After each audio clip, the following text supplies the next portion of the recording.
dressed all in black, a headless horseman rides at night, his own decaying skull tucked under the crook of his arm.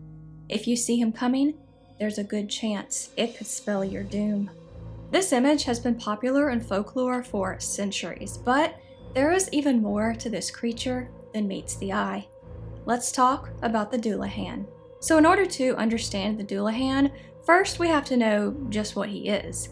In Irish folklore, the dullahan is a fey creature with a terrifying appearance that commands your attention. He's dressed all in black. Black robes, black boots, black shirt, and black pants. His head doesn't rest on his shoulders, but instead is tucked under his arm. The flesh on his head is decaying, the look of which is often compared to moldy cheese. His face bears an unnatural grin, exposing sharp teeth, and his eyes are brightly glowing. In some versions, his free hand is occupied by a whip made of human spine. In some stories, the dullahan rides alone. In others, he brings an entire carriage with him. The carriage is said to be mounted by a coffin and drawn by 6 black, headless horses. Fire comes from the horses' hooves, which reminds me a little bit of the Westbow House of Horrors in Edinburgh, which I talked about in this video. The wagon of the dullahan's carriage is said to hold candles made from skulls, and the wagon covers made from human skin. And if the physical description wasn't scary enough for you, what the dullahan does is even more terrifying. It's said that if you spot him on a country road at night, you or someone else is about to die. When he stops riding and calls out a person's name, it's pretty much over for them. The dullahan can see from across vast distances, and his voice can be heard from miles away.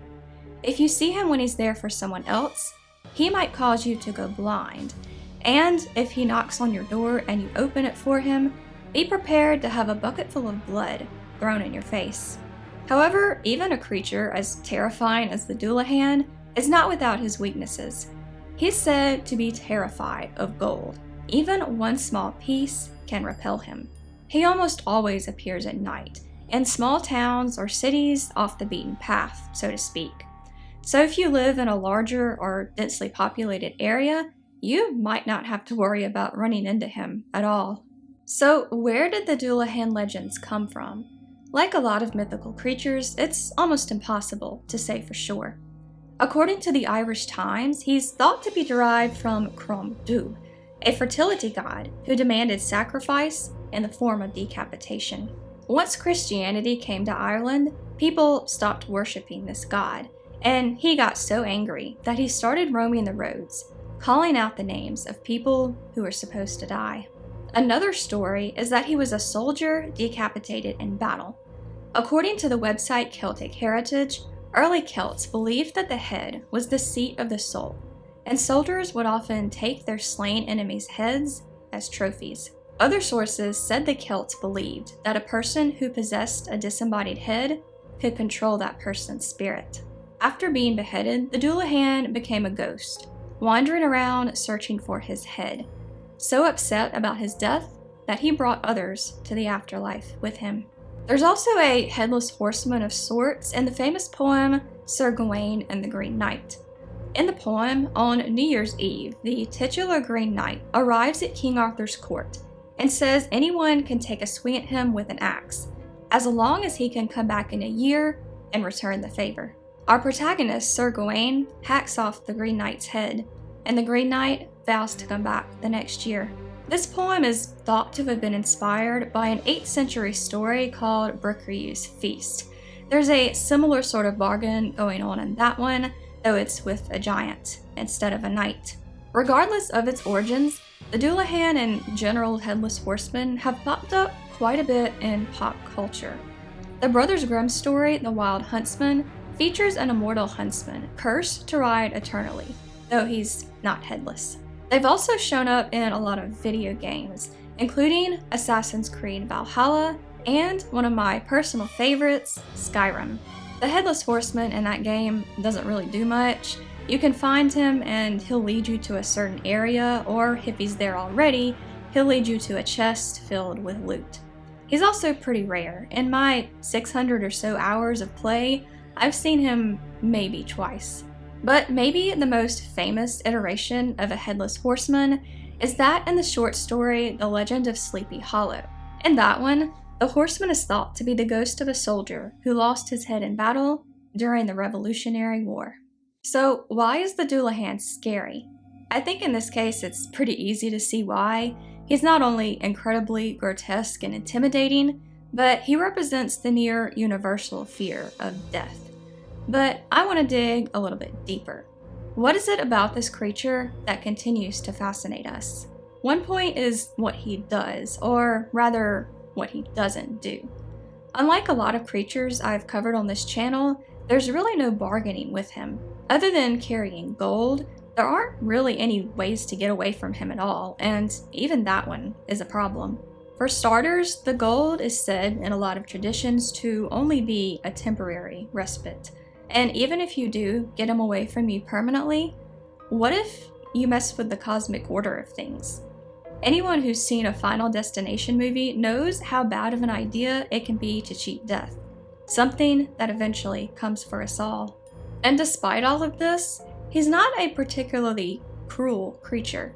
He doesn't want revenge like the slit-mouthed woman or Teke Teke, at least in most versions.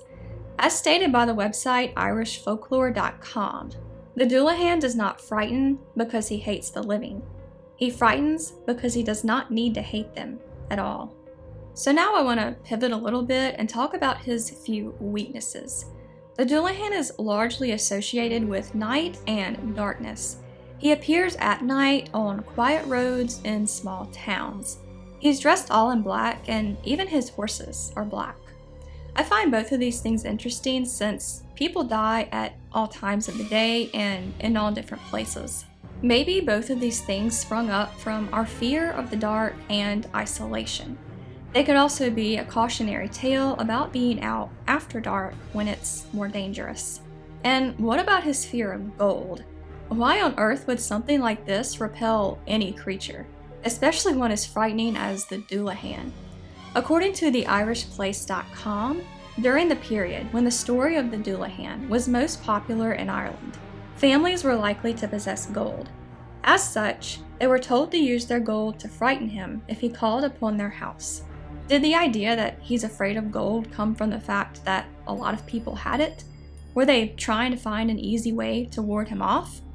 Here's another perspective from mythosanthology.com. Some believe the dullahan's aversion to gold is symbolic, representing the ancient association of wealth with power over life and death. Gold has long been a symbol of status and immortality, and its use as a protective charm against death may be an attempt to grasp some control over fate. And it's understandable why people might make this association. After all, people with a lot of wealth are often very powerful and can do a lot of things with that wealth. However, at the end of the day, death is the great equalizer. It comes for us all, regardless of age, race, gender, or wealth or socioeconomic status. Mythology and legends are full of characters who thought their wealth would make them invincible, only to find out the hard way that that's not the case. So I hope you enjoyed my breakdown of the dullahan. I featured a dullahan in my dark fantasy novella, The Castle of Thanatos. It's not available anymore publicly, but I'm probably going to make it available for free to my newsletter subscribers around Halloween because it takes place on Halloween if you want to check that out.